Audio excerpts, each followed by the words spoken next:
Imagine walking into a medical clinic, right? You feel absolutely dreadful. I mean, the kind of sick where every single joint aches, your breathing is shallow, and you just know fundamentally that something is wrong inside your body. Yeah, that really visceral, primal feeling of being unwell. Exactly. So you stagger up to the front desk and you're fully expecting that, within a few minutes, you'll be sitting on an examination table. Right, you expect the standard medical routine. Right. You expect a doctor to listen to your lungs with a stethoscope, check your vital signs, palpate your abdomen, and actually use their years of clinical experience to figure out what's failing. Which is, the basic social contract of healthcare. But instead, you're greeted by a receptionist or maybe a clinical assistant who uh, barely even looks up from their computer, and they just ask you to rattle off your symptoms while they click through this pre-printed generic flowchart on their screen. Yeah, just a rigid checklist. Right.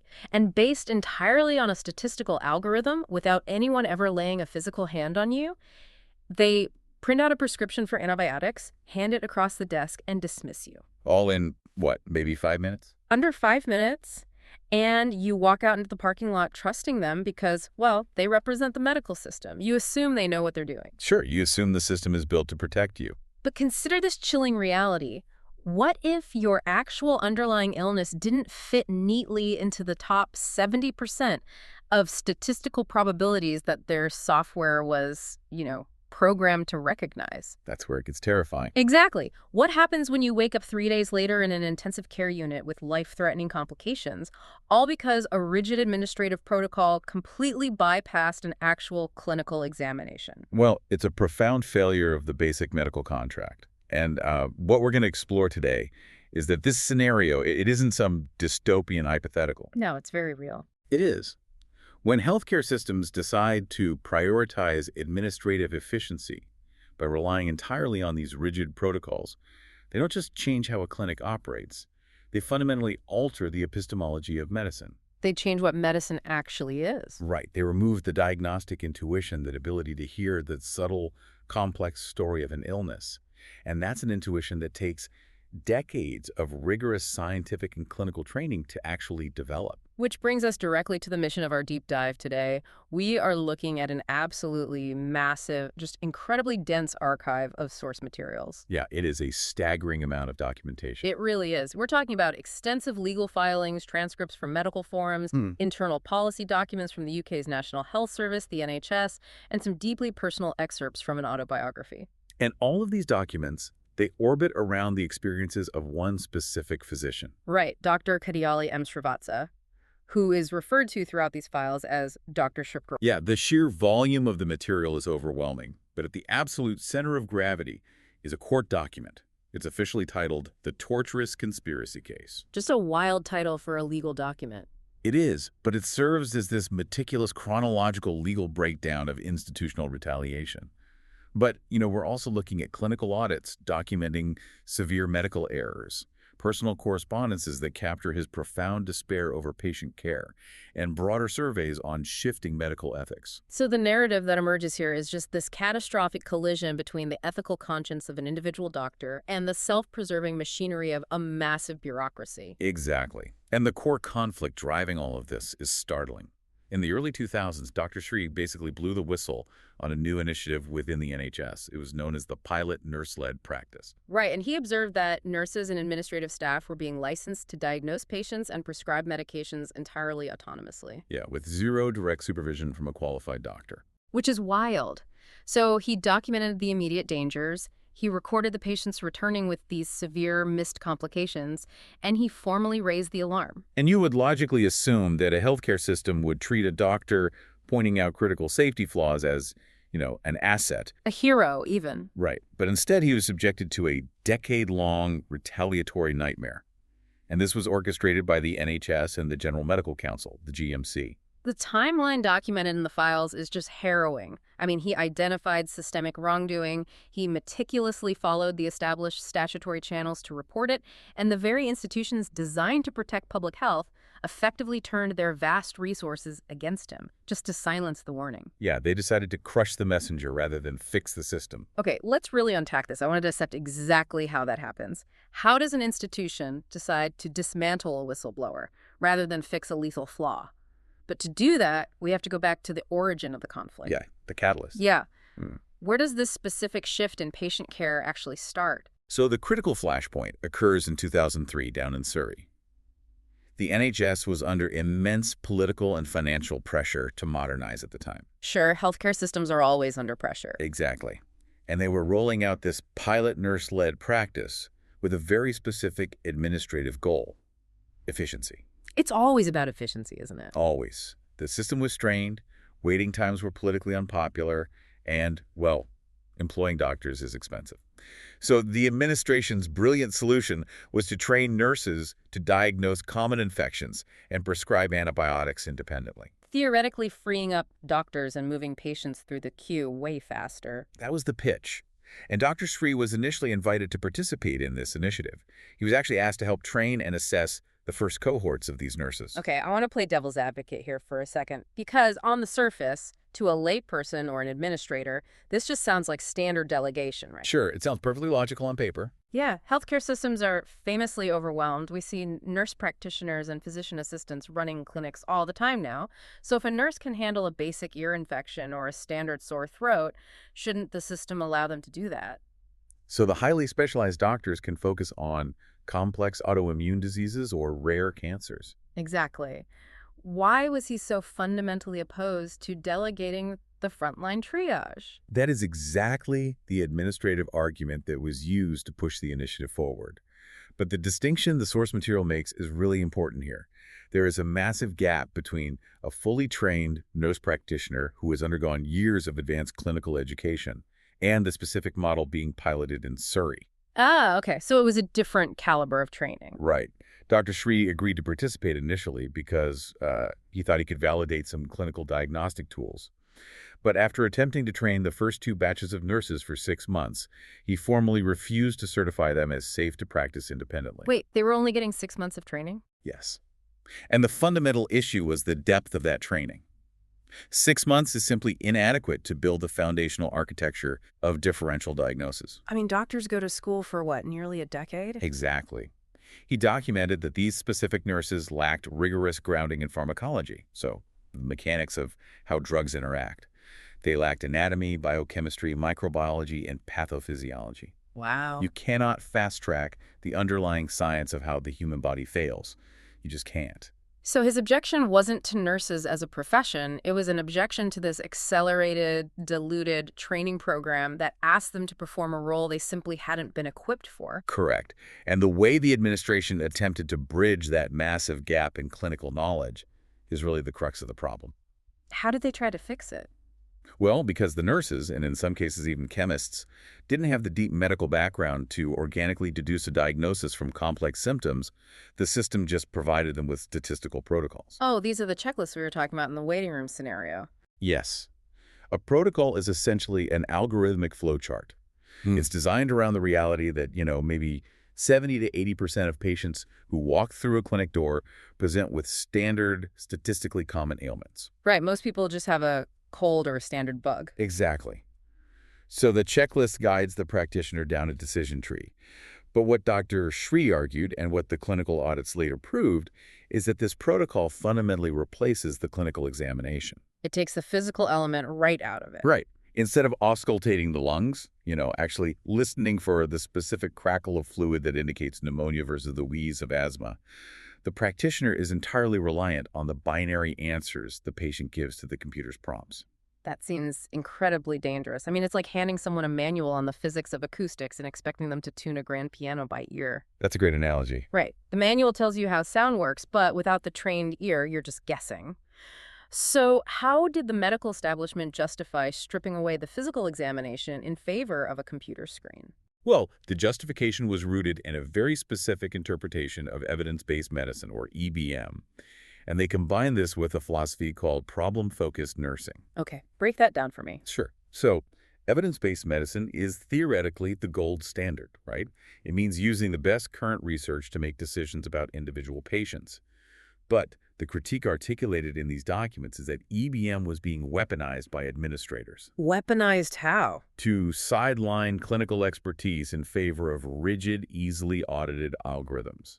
It's easier for a manager to check a box than to evaluate a doctor's intuition.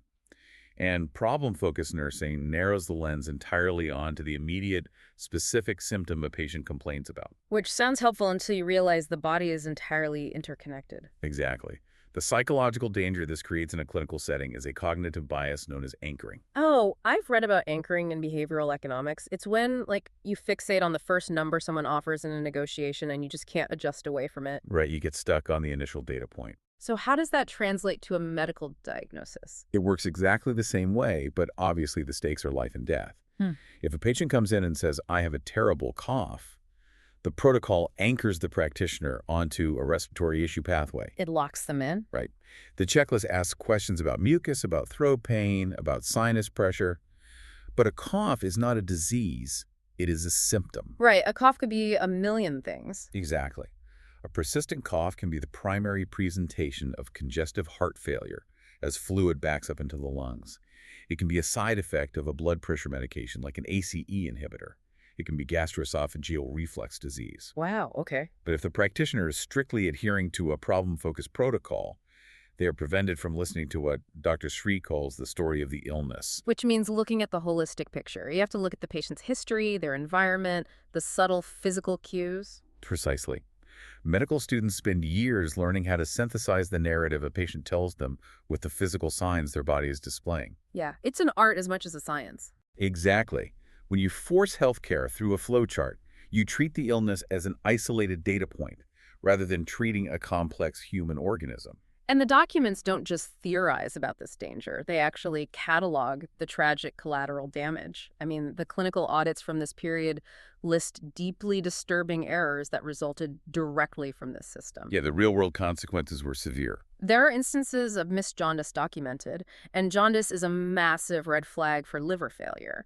But it was being completely overlooked because it wasn't a checkbox on the specific respiratory or gastrointestinal protocol the patient was slotted into. It is just a catastrophic failure of triage. Right. Patients were being prescribed the wrong antibiotics, leading to resistance and worsening infections. People were being sent home and returning days later with severe, sometimes irreversible complications because the underlying pathology was entirely missed by the algorithm. And you mentioned earlier the sources reference studies indicating that medical errors in diagnosis and treatment have escalated to become the third most common cause of death. It's terrifying. And the environment that fostered these errors, it's detailed in the audits of College Road surgery between 2004 and 2007. Dr. Sri physically audited the workflow, and what he documented was a clinical pressure cooker. Yeah, the administration had mandated 5-minute consultations. 5 minutes! I mean, by the time an elderly patient takes off their winter coat and sits down, you have perhaps 3 minutes of actual dialogue. Barely enough time to type in their name, let alone evaluate them. Right. That is barely enough time to establish eye contact, let alone conduct a differential diagnosis. And incredibly, it gets worse. The audits show they were actively double booking patients into 10-minute slots. Oh, come on. That's just a factory line. It really was. Yeah. This created a scenario where receptionist staff with absolutely zero medical training were effectively serving as the primary triage point. They were the gatekeepers. Right. They were under immense pressure to manage the overflow, trying to decipher which patients actually needed one of those precious 5-minute slots and which ones could be deflected. Just guessing, basically. Pretty much. The documents note that these receptionists found it incredibly difficult to say no to patients who were visibly distressed or demanding to be seen. It created a chaotic, fundamentally unsafe clinical environment. It transformed a healthcare facility into an industrial assembly line prioritized entirely by volume. If we pull back and look at the structural incentive here, it's terrifying. The system was quite literally prioritizing its own throughput metrics over the actual standard of care. Metrics look great on a spreadsheet. Right. They were measuring success by how many bodies moved through the door per hour, not by whether those bodies were actually healed. And Dr. Sri realized that this wasn't just bringing the medical profession into disrepute. It was an active, ongoing threat to human life. So he does what his oath demands. Exactly. He initiates the action that defines the rest of his life. He decides to blow the whistle. Yeah, he took the ethical mandate of his profession very seriously. On February 21st, 2007, he submitted a formal protected disclosure. And just to clarify for the listener, this is the specific statutory mechanism in UK law for whistleblowing. Yes, it's a legal framework meant to protect you. He put his extensive clinical concerns, the evidence of diagnostic errors, Hmm. and the patient complaints into a formal written record. Now, you would hope that a system built on evidence and science would look at an audit of misdiagnoses and immediately halt the pilot program to reassess. You would hope. But that is not what the documents show. The institutional response wasn't an investigation into the clinical errors. It was an immediate, coordinated counterattack on the doctor who exposed them. Right.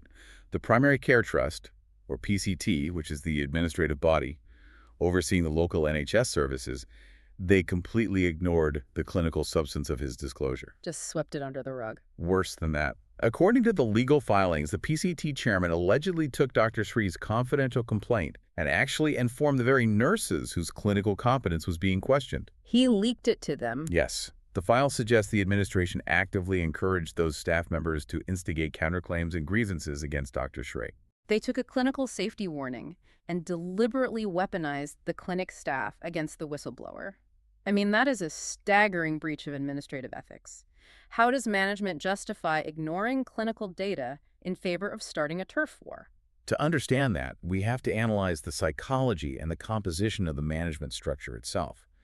The source materials emphasize a crucial detail here.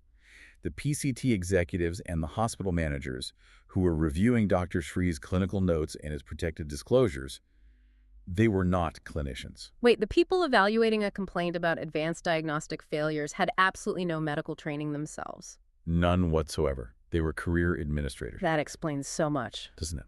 They literally lacked the specialized knowledge required to comprehend the gravity of a missed jaundice diagnosis or the pharmacological dangers of incorrect antibiotic prescribing.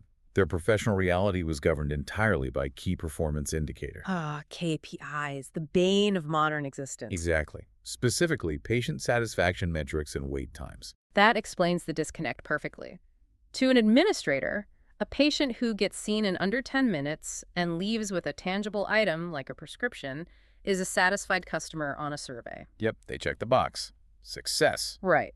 The fact that the prescription is useless and the patient might end up in an emergency room 3 weeks later with sepsis doesn't show up on that clinic's immediate quarterly report. No, it's categorized as a completely separate incident down the line. So the managers couldn't see the systemic medical failure. They only saw an uncooperative doctor who was creating friction in their perfectly designed assembly line. Exactly the case. And the clinicians on the ground, the frontline doctors, they were acutely aware of this dynamic. The sources include some pretty wild forum posts about this. Yeah, transcripts from a prominent medical forum, doctors.net.uk, dating back to August 2006. It provides this fascinating window into the profession's internal panic at the time. Doctors were publicly debating the existential threat of autonomous, protocol-driven nursing. And there is a particularly striking comment from a user operating under the handle Pie Powder. Right. They were discussing the government's collusion with professional bodies to transfer diagnostic power. And this user describes the entire initiative as an attempt at an amount of transference of liability sharing the shit bucket. It is a vulgar way to phrase it, definitely, but it cuts right to the heart of the legal architecture. It really does. By granting nurses the autonomous power to prescribe, but without providing the rigorous medical education required to do so safely, the administration was performing a sleight of hand. Right. They get the cheap labor, but who gets the blame? Exactly. They were maintaining the systemic underfunding and the dangerous 5-minute consultation quotas. But if a patient died from a misdiagnosis, the institution could just point the finger at the individual practitioner. They were pushing the legal and moral liability straight down the hierarchy. It is the ultimate administrative shield. And Dr. Sri, he refused to participate in that transference of liability. He basically refused to hold the bucket. Good for him. Yeah. But because he challenged the structural integrity of their entire efficiency model, the system determined that he had to be eradicated. Which brings us to the most complex and disturbing section of our analysis today. The document titled The Torturous Conspiracy Case. Yeah, this is where things get incredibly dark. I want to spend significant time on this document because the listener who provided these sources specifically asked us to meticulously examine how people in power utilize the bureaucracy to abuse their authority and how they circumvent the very laws they are supposed to uphold. It's a very important case study. Right. This isn't just a story about a guy who got fired. It is a blueprint of institutional warfare. So let's break down the mechanics of this retaliation. Who are the actors identified in this legal filing? The document is extraordinarily specific. It identifies the first defendant, which acts as the legal proxy for the institutional body itself, engaging in a coordinated conspiracy with a network of specific individuals. Who are they? It names Mrs. Frida Smitters, Dr. Henderson, Dr. Kahn, Yvonne Ryan, and several others. And this coordinated effort operated systematically over several years, primarily between 2007 and 2010. So what is the first mechanism of attack outlined in the conspiracy? Because they don't just walk up and hand him a termination notice, right? They have to build a pretext. Exactly. The foundational tactic was the deliberate eliciting of complaints. Manufacturing outrage. Right. The legal files detail how the administration actively encouraged colleagues, subordinates, and even patients to file malicious, entirely unfounded grievances against Dr. Shree. Because remember the context we just established, the PCT chairman had allegedly tipped off the nurses about Dr. Shree's whistleblowing. Right, he set the stage for it. The administration essentially created an open-door policy for character assassination. Almost overnight, a physician who had operated with an unblemished clinical record was suddenly buried under an avalanche of coordinated, hostile grievances. It's death by 1,000 paper cuts. They just overwhelm him with administrative defense. But the document shows they escalated this far beyond professional disagreements about workflow. They attacked his fundamental moral character in the most destructive way a medical professional can experience. Yes. The vilification campaign reached its absolute nadir with the introduction of fabricated sexual allegations. That's just repulsive. It really is. The documents explicitly state that the conspirators allowed and facilitated the circulation of malicious rumors that Dr. Shree had behaved in a sexually inappropriate manner with young female patients. I really want to pause on that for a second because the psychological violence of that tactic is profound. In medicine, the doctor-patient relationship relies entirely on absolute trust. It's the bedrock of the profession. Right. To accuse a physician, especially one who advocates for vulnerable pediatric patients of sexual misconduct, is to attempt to destroy his identity, his community standing, and his psyche all at once. And the source material from his autobiography emphasizes the immense, suffocating embarrassment and humiliation this caused him and his family. I can't even imagine. Now, we must state unequivocally for the record, these allegations were subjected to review by the Clinical Practice Advisory Group, the CPAG. And what did they find? They were dismissed entirely. They were found to be completely without foundation. They were ghosts, fabricated out of thin air for the sole purpose of discrediting him. But the bureaucracy knows that the mere existence of an investigation into sexual misconduct leaves an indelible stain. Oh, absolutely. It forces the doctor into a defensive crouch and drains their emotional reserves. The rumor is often enough to do the damage. So once they have attacked his character and forced him to defend himself against these baseless horrors, how do they systematically dismantle his actual ability to practice medicine? Well, they weaponize the concept of remediation. The administration drafted a document titled a Return to Practice Plan. Now, normally that sounds like a good thing, right? Right. In a healthy institution, a return to practice plan is a supportive framework for a doctor who has been on extended medical leave. But in this context, the document was cynically engineered to inherently suggest that Dr. Shree was a clinically inadequate physician who required intense supervision. They framed him as incompetent. Exactly. And the most malicious aspect of this tactic was the mandate attached to it. They legally forced him to present this highly prejudicial plan to any future locum agencies or potential employers. That is a structural trap. They are literally forcing him to carry around his own professional death warrant. Yep. He has to walk into a new clinic and hand them a document that essentially says, the NHS believes I am a liability and I need to be heavily monitored. Even though his only actual offense was exposing their diagnostic failures, it ensures he remains completely unemployable. Exactly. And when the fabricated grievances and the prejudicial practice plan didn't force him to just quit, they moved to overt suspension.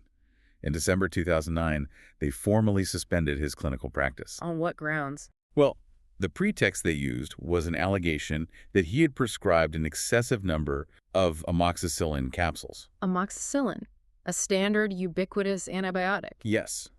And the critical detail buried in the evidence files is that this prescription anomaly wasn't even his action. Wait, he didn't even write the prescription? No, it was a clerical error generated by the IT system itself. An error he had absolutely no responsibility for. Are you kidding me? But they didn't care about the truth of the clerical error. They just needed a hook to hang the suspension on. The suspension was merely the mechanism to execute the real goal, which was financial ruin. I mean, the files show that while he was restricted from practicing, they unilaterally reduced his pay in February 2009, without any consultation or due process. And the culminating strike arrived in August 2010. That's when the administration officially removed his name from the performers group list. Okay, explain the significance of the performers group list in the UK system. What does that actually dictate? Right, so inclusion on the performers group list is a strict statutory requirement to practice as a locum doctor, freelance or substitute physician in any specific jurisdiction within the NHS. Okay.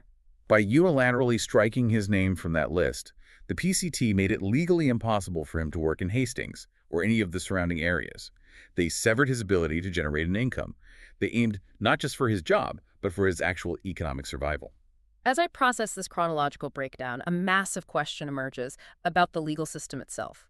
The UK has the Public Interest Disclosure Act. It has statutory whistleblower protections specifically designed to prevent employers from destroying the lives of people who expose safety risks. That's true. The laws exist on paper. Right. So if the law exists, how did the PCT and these administrators execute this conspiracy in broad daylight without triggering immediate legal sanctions? That question brings us to the most insidious revelation in the torturous conspiracy document. The conspirators didn't operate outside the legal framework. They exploited the loopholes and structural delays within it. They used the rules to break the rules. Precisely. If they had simply fired him the day after he submitted his protected disclosure, it would have been a glaring, easily prosecutable case of retaliatory termination. It would be an open and shut case. Exactly. So instead, they utilized the sheer mass of the bureaucracy as a weapon of attrition. They subjected Dr. Sri to 7 distinct, overlapping PCT inquiries. 7. 7 inquiries. They trapped him in an endless loop of administrative tribunals. Precisely. And while they kept him tied up in hearings, the institutions themselves engaged in these elaborate corporate shell games. The legal files heavily reference a mechanism called a 2P transfer. TUPE. What does that stand for? It stands for the Transfer of Undertakings, Protection of Employment Regulations. Originally, this is a piece of European labor law adopted by the UK, designed to protect employees' rights when a business changes ownership. Okay, so if Company A buys Company B, TUPE ensures the employees don't lose their pensions or their contracts. Exactly. It's meant to protect the little guy. So how does a law designed to protect workers get inverted to crush a whistleblower? By using it to launder institutional liability. Launder liability. Wow. Yeah. The NHS structures underwent various reorganizations during this period. Primary care trusts were being shifted, merged, rebranded. The administrators used these TUPE transfers to essentially scrub their history. Wait, so the new PCT would say, hey, we didn't do that, the old PCT did. Exactly. The new administrative entity would absorb the staff, but claim that they were not legally liable for the grievances, protected disclosures, or retaliatory actions initiated by the previous iteration of the PCT. That is maddening. They used corporate restructuring to completely obscure accountability. And crucially, this constant shifting and transferring allowed them to stall the internal grievance procedures for years. They were deliberately running the clock until the statutory limitation periods for Dr. Sri to file certain legal claims had expired. That is institutional sociopathy. They used the complexity of the legal code to run out the clock so that a judge would have to throw the case out on a technicality rather than ruling on the merit of the medical errors he exposed. It's incredibly cynical. And the documents note he filed sequential protected disclosures. January 14th, 2008, August 5, 2008, January 6, 2009. He kept trying to sound the alarm, and they just buried the paperwork in the restructuring process. Yeah, they just kept moving the goalposts. They even acknowledged that he was subjected to racial abuse during this campaign of harassment, and the administration simply filed the acknowledgement away and took zero action to protect him. It's a complete abdication of duty. And then we arrive at the breach of the Caldecott principle. What is the Caldecott principle, and how did they violate it? So the Caldecott principles govern the handling of patient-identifiable information within the UK healthcare system. Following a major review in the late 1990s, the NHS appointed Caldecott guardians to ensure that patient confidentiality is absolutely paramount. Meaning you can't just go snooping in files. Right. You cannot access a patient's medical record without direct clinical justification and patient consent, period. Okay.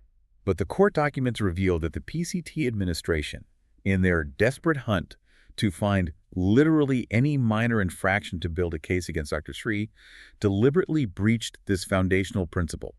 They initiated broad, unauthorized sweeps through his confidential clinical notes. They were conducting a fishing expedition through the most intimate, protected data a citizen can generate their medical history, just hoping to find a misplaced comma or a typo they could use to fire a whistleblower. Exactly. They violated the privacy of the very patients they claimed to be protecting, all to protect their own administrative power. From a jurisprudential standpoint, the synthesis of all these actions, the fabricating grievances, the punitive practice plans, the unauthorized data breaches, the financial sabotage, it all culminates in a legal concept known as a repudiatory breach of the term of mutual trust and confidence. Which basically means the employer destroyed the relationship on purpose. Right.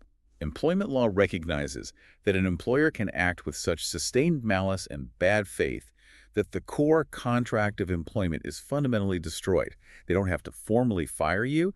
They create an environment so legally and psychologically toxic that it constitutes constructive dismissal. They force the employee to walk away for their own sanity. They do. And the human cost of that structural violence is agonizing to read. I mean, in the excerpts from his autobiography, Dr. Sri attempts to articulate the psychological trauma of this decade-long siege. He details the onset of severe anxiety that eventually rendered him physically and mentally unable to work by April 2009. It broke his health. It did. He writes about the profound strain placed on his family, watching his life's work be systematically erased by administrators who had never even treated a patient. But the detail that I found most haunting in his writing wasn't his anger, it was his grief. His grief for the patients. Yes. He wasn't just mourning his own career. He was mourning the collapse of the ethical foundation of medicine. He writes about the sheer agony of knowing that patients were out there receiving substandard algorithmic care, suffering from misdiagnoses, and completely unaware that the institutions they trusted with their lives were prioritizing efficiency metrics over their safety.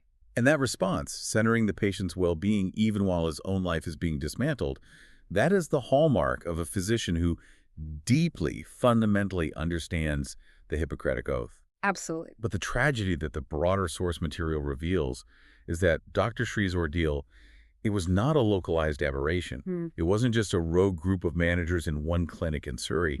What he experienced is a highly refined, heavily utilized institutional playbook. Right. The sources expand the scope significantly here to demonstrate that this culture of silence and retaliation is endemic across modern healthcare structures. We aren't just looking at one case. We are looking at a recognizable pattern of behavior. We have other examples right there in the files. Yeah, let's examine some of the other whistleblowers detailed in the files to see how the mechanics align. Who is Sharmila Chowdhury? So Sharmila Chowdhury's case perfectly mirrors the retaliatory architecture we've been discussing. She was a highly respected radiology manager with 27 years of unblemished, dedicated service within the NHS. A completely stellar record. Exactly. And in her managerial capacity, she uncovered and reported a massive financial irregularity. She provided evidence that a staggering £250,000 of NHS funding had been illicitly lost due to medical consultants moonlighting. Meaning what, exactly? Essentially, senior doctors claiming pay for NHS shifts while they were actually off working in lucrative private clinics. She exposed systemic financial fraud. Wow. So she protected the taxpayers and the hospital's budget. And how did the institution respond to her diligence? The playbook was immediately activated. She was abruptly suspended from her role, subjected to a grueling internal investigation, and ultimately dismissed. Of course she was. Now, unlike Dr. Sri, she managed to take her employer to an employment tribunal relatively quickly, and she unequivocally won her case. Oh, she won. That's amazing. She did. The tribunal found that she had been unfairly dismissed for making a protected disclosure. But victory in court does not equate to a return to normalcy. Why not? She won the case. Because the NHS Trust simply refused to reinstate her to her former position. Instead, they utilized another classic bureaucratic maneuver. They claimed they were restructuring the department, and conveniently, her specific job role was erased from the organizational chart. They legally gerrymandered her out of a career. Precisely. And the long-term impact detailed in the sources is devastating. Years after her tribunal victory, she remained unemployed, her reputation irreparably damaged within the insular medical community. That's heartbreaking. And furthermore, the documents note she was battling cancer, a diagnosis that her own treating consultants explicitly linked to the immense, sustained psychological stress of her treatment as a whistleblower. The institution didn't just take her livelihood. The stress of fighting them extracted a physical toll from her body. It's horrific. And the files show this pattern extends beyond administrative whistleblowing into the realm of clinical research, too. Let's look at the case of Dr. Peter Wilmshurst. Right, Dr. Wilmshurst's experience highlights how corporate interests intersect with this institutional playbook. He is a prominent cardiologist who was deeply involved in the clinical evaluation of a new cardiac device, a shunt manufactured by a company called NMT Medical. This was part of a major study, right? Yes, the INMIAS trial. During his rigorous review of the trial data, specifically examining the echocardiograms of the patients, he noticed a massive, dangerous discrepancy. The corporation was publicly claiming the device was highly effective at closing these cardiac shunts. But the data said otherwise. Exactly. Dr. Wilmshurst's clinical analysis showed a significantly higher proportion of patients still had active shunts. He possessed the data proving the device was failing at a rate far higher than the company admitted. So he publicly exposed what he believed to be fabricated and manipulated research. He acted to prevent a defective cardiac device from being implanted into thousands of hearts. And in response, the corporation decided to bury him in litigation. They utilized the notoriously strict libel laws of the United Kingdom.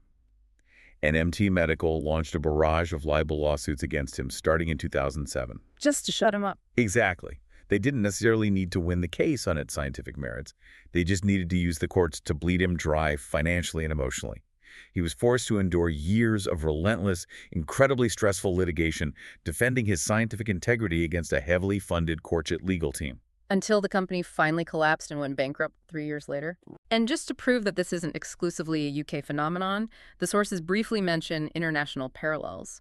They cite Dr. Raul Pino, a health director down in Florida, who was abruptly suspended by state authorities merely for questioning the vaccination rates of his own staff during a public health crisis. Yeah, it spans the globe. It is a universal constant of massive bureaucracies. When an individual challenges the narrative or exposes a vulnerability in the system's primary imperative is to attack the individual, not address the vulnerability. It creates a pervasive, chilling culture of silence. Every time a whistleblower is publicly dismantled, isolated, and bankrupted, it serves as a deeply effective warning to thousands of other medical professionals. It sends a message. A very clear message. If you see a diagnostic error, if you see financial fraud, if you see fabricated research, keep your head down.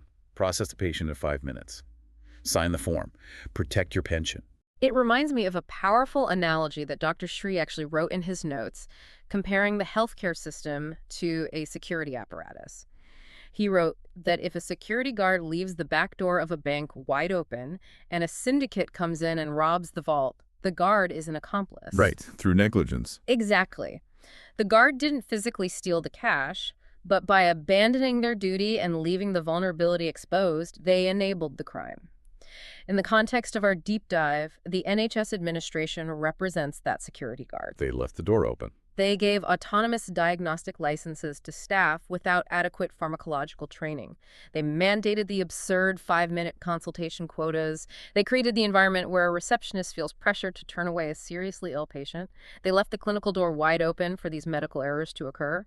And when Dr. Shree pointed at the open door and demanded they close it, the administration turned around and shut the guard who raised the alarm. That analogy perfectly encapsulates the transference of liability we discussed earlier. The institution protects its policies and its executives, allowing the harm to fall on the patient and the blame to fall on whichever frontline worker happens to be holding the checklist when the error occurs. This entire dynamic reveals a massive systemic clash of ethics. At the granular level, you have the individual physician. They take the Hippocratic Oath. They swear to do no harm. Their ethical mandate is entirely vertical. It connects directly from the doctor to the patient sitting in front of them. Right, it's a one-on-one bond. But above them, you have these sprawling horizontal medical institutions, the NHS trusts, the General Medical Council, the various royal colleges. These bodies are not bound by the immediate intimacy of the patient relationship. They are governed by politics, public relations, budgetary constraints, and above all, liability management. And the source material provides a fascinating, deeply researched parallel to demonstrate how these institutions behave when they are forced to confront an ethical reality that their protocols cannot handle. They use the extensive polling data on physician-assisted dying, or PAD, to illustrate institutional paralysis. It is a brilliant inclusion in the files, actually. because the debate over physician-assisted dying perfectly isolates the friction between evolving public morality, frontline clinical reality, and institutional rigidity. Oh, so? Well, when a system relies entirely on established protocols like the NHS relies on triage checklists, it breaks down completely when society demands a protocol for something entirely new and ethically fraught. Let's look at the numbers provided in the sources because the societal consensus is actually overwhelming here. The 2017 British Social Attitude Survey, which is a highly respected, comprehensive barometer of public opinion, shows that an astonishing 77% of the general public supports physician-assisted dying in cases where a patient is suffering from a painful, incurable disease. That is a massive majority. 77% is not a margin of error. It is a definitive cultural majority. The public is fundamentally demanding a shift in medical ethics.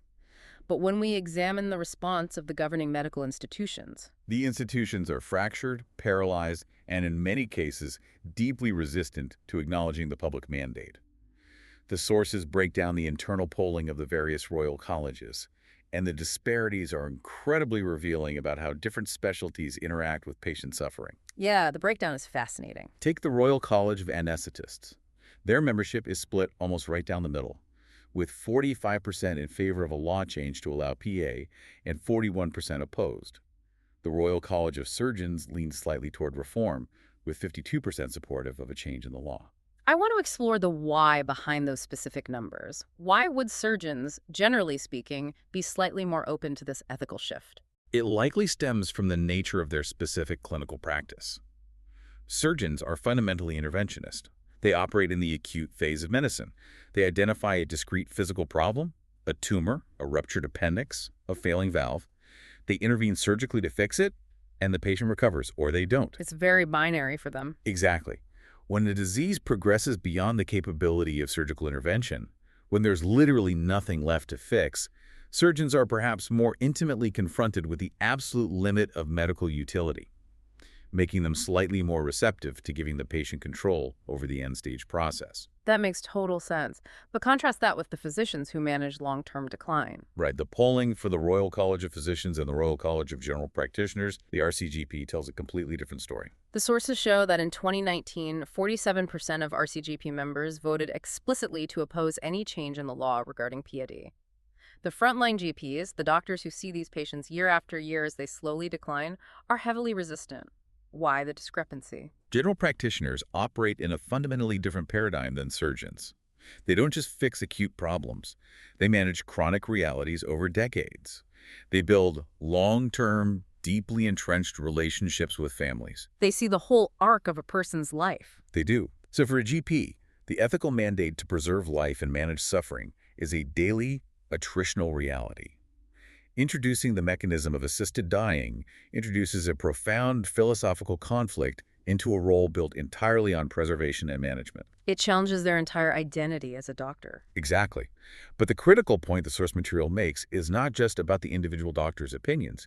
It is about how the massive institutions representing them respond to this division. Because the institutions can't afford to take a bold ethical stance if their membership is split. It threatens their authority and their cohesion. Spot on.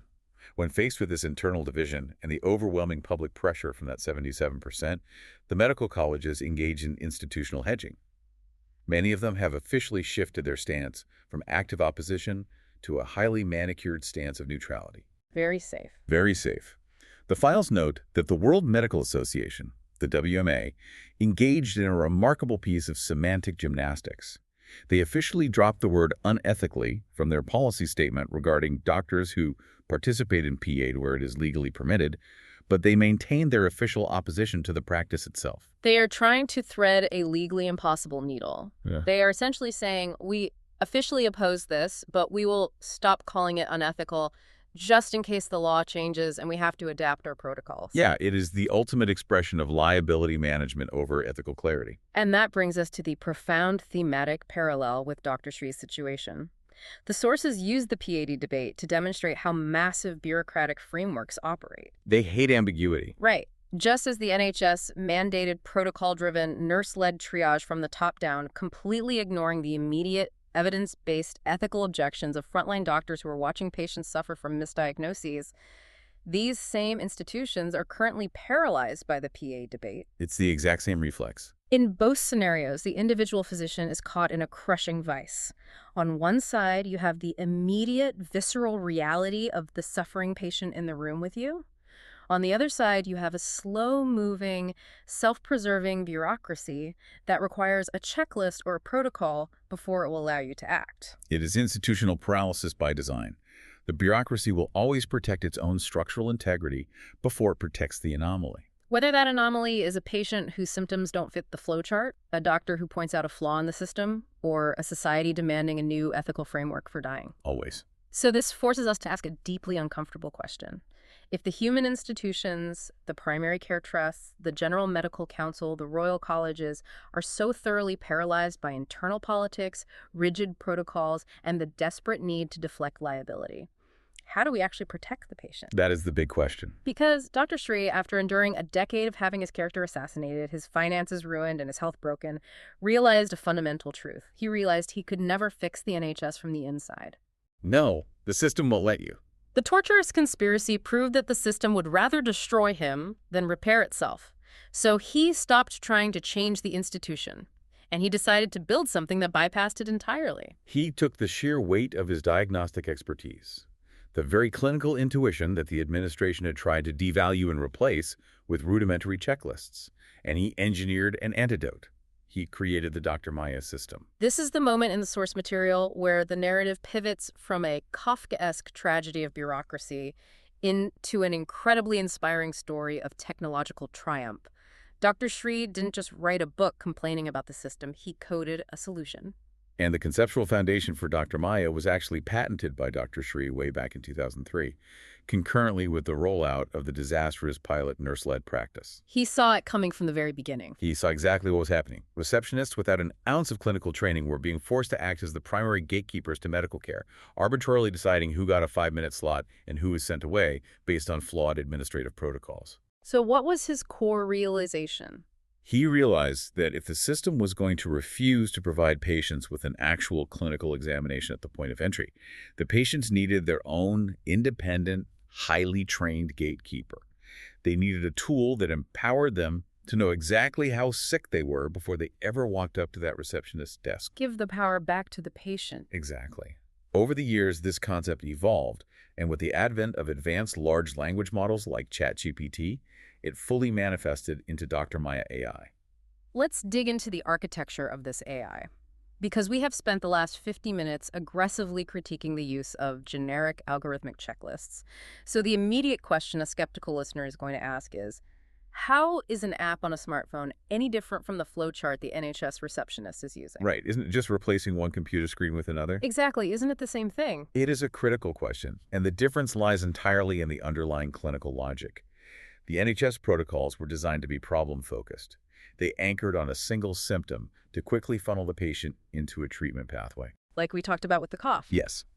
If you tell a standard symptom checker on the internet that you have a headache, it will generate a list of 40 possibilities, ranging from mild dehydration to a glioblastoma. Which just terrifies everyone. It's useless because it lacks contextual synthesis.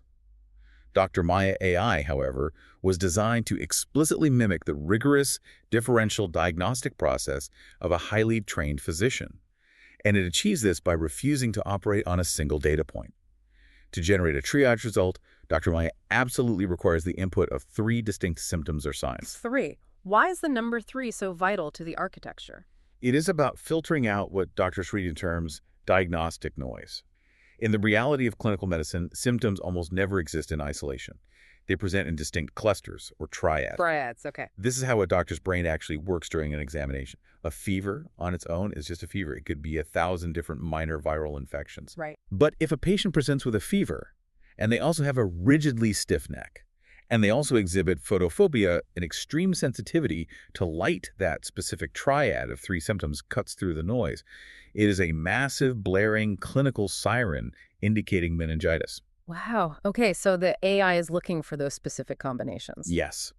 By forcing the user to identify and input a triad, the AI can cross-reference those data points to emulate true clinical intuition, accurately differentiating a minor self-limiting illness from a catastrophic life-threatening one. I love how he approached this. Because he felt ethically compromised by a system that was inadvertently harming people through administrative incompetence, he essentially digitized his own pediatric and diagnostic brain. He really did. He took decades of recognizing those subtle triads and mapped them into an artificial intelligence.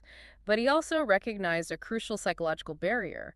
If the AI just spits out a complex medical diagnosis like suspected acute cholecystitis, a terrified patient isn't going to know what to do with that information. No, they'll just panic more. Right, so he structured the output using a brilliant psychological framework. Cognitive offloading. Cognitive offloading is essential in emergency design. When a human being is severely ill, or when a parent is standing in a bathroom at 3 a.m. holding a burning hot child, their prefrontal cortex is compromised. You can't think straight. No, your brain is flooded with cortisol and adrenaline.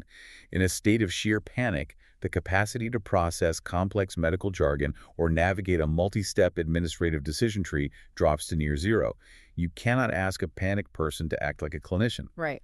But the human brain, even when fundamentally overwhelmed by stress, retains the primal ability to process and obey simple, color-coded rules. It leverages the most deeply ingrained societal programming we have. We all know how to navigate a traffic light without thinking about it. Red means stop, green means go. Exactly.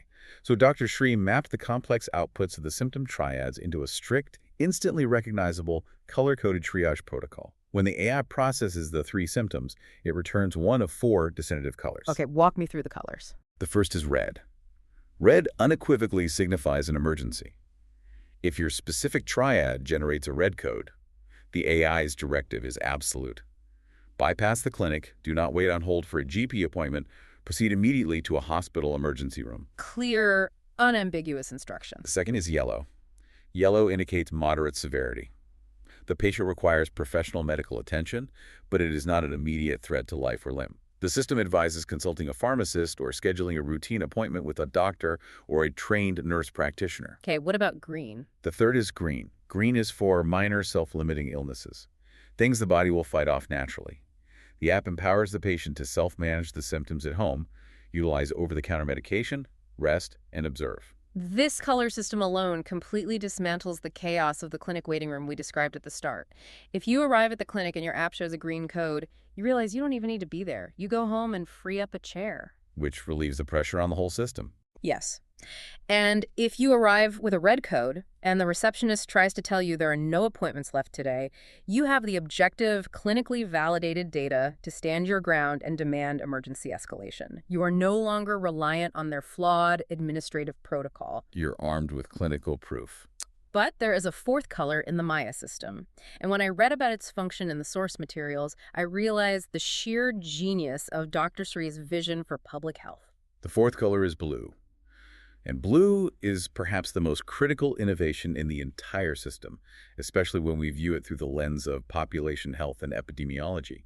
Blue indicates a high-risk infection triad. And what does that mean in practice? The masterstroke of the programming is that a blue code systematically overrides all other colors in the hierarchy. Wait, I want to make sure I understand the mechanics of that override.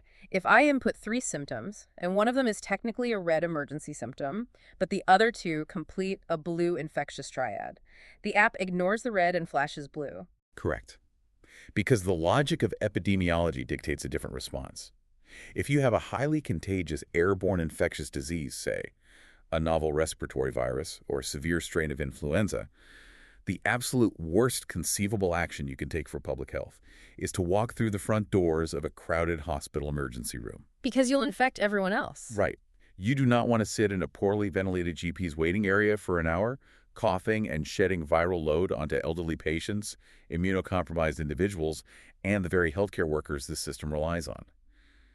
If the AI detects that specific blue triad, it immediately triggers an isolation protocol. It acts as a digital quarantine officer. Precisely. It instructs the user to stay home, isolate immediately from family members, and manage the symptoms remotely.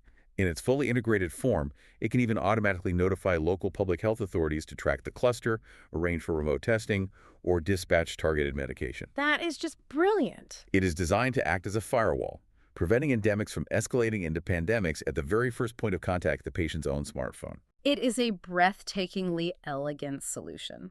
Let's contrast Dr. Maya AI with the human triage system that the NHS was so desperate to protect.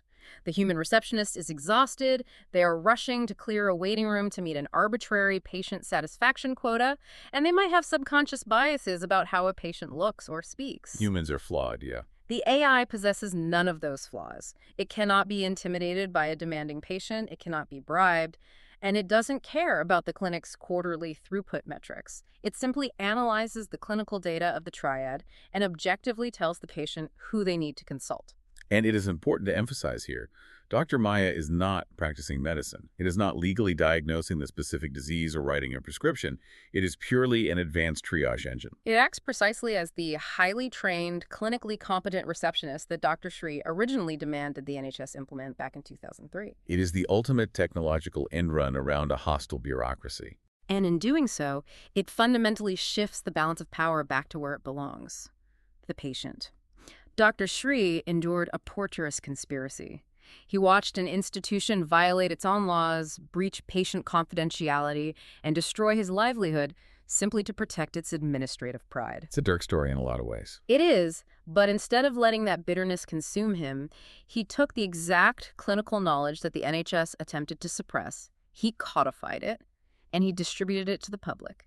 He effectively validated his original whistleblowing complaints not through a court of law, but through technological proof. It really is a profound arc. Yeah. When we look back at the entirety of this deep dive, we trace a journey that starts in a Surrey clinic in 2003. We see a dedicated physician watching a systemic degradation of care as administrators replace the art and science of the clinical examination with rigid, blind checklists. Yeah. We see him adhere to the absolute highest ethical standard of his profession by speaking out to protect the vulnerable. And we witness the brutal mechanics of institutional self-preservation, the utilization of fabricated grievances, the manipulation of TPE transfers to dodge liability, the weaponization of the Caldecott principles.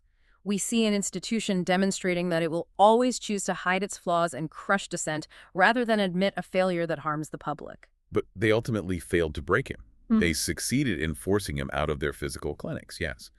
But in doing so, they inadvertently forced him to innovate in a space they could no longer control. Exactly. By developing Dr. Maya AI, he democratized the power of the differential diagnosis. He proved that the clinical intuition they deemed inefficient could be mapped, scaled, and placed directly into the hands of the very people the system was failing. It's an incredible legacy. It really is. Which leaves us with a truly lingering, provocative question. Think about the massive failures we have unpacked today, the clinical audits full of missed jaundice and wrong prescriptions, the devastating calculated retaliation against whistleblowers, the moral paralysis of the highest medical colleges when forced to confront shifting ethical realities. Right. If a piece of software, an artificial intelligence operating on simple, color-coded triads, can demonstrate a more rigorous, uncompromising adherence to the Hippocratic principle of do no harm than the highly paid human executives running our massive medical institutions. What does that fundamentally reveal about the future of healthcare? It's a question we all need to be asking. The next time you wake up feeling that deep, terrifying kind of sick, and you find yourself standing at the front desk of a clinic, you have a choice to make. Who would you rather trust to point you toward the right door? A bureaucratic system entirely obsessed with protecting its own reputation and managing its liability, or the algorithmic brain built by the whistleblower who sacrificed his entire career just to make sure you were safe?